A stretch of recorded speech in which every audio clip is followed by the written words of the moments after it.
Good evening at Friday the 13th nga pala ngayon. At ayun na nga, natapos na kaming mag-dinner. Tara, samahan niyo ako magligpit at maghugas ng plato.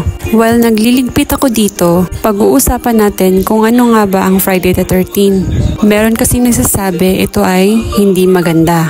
Isa daw itong bad luck. Pero nung chinek ko sa internet, ang Friday the 13th daw ay nagdudulot or nagdadala ng good luck. Kasi marami daw ang naniniwala na ang combination daw ng Friday at saka ng number 13 ay kinakancel daw niya ang bad luck. Pero sa akin, ang bad luck at saka good luck ay nariyan lang yan kahit hindi Friday the 13th. Ang kailangan lang natin ay mag-pray. Dahil yan ang pinaka-importante sa lahat. Huwag tayong mag-isip ng negative para hindi dumapo sa atin yung bad luck. Think positive lang tayo mga mommies. At sa wakas, natapos na din akong maghugas at magligpit ng aming kalat.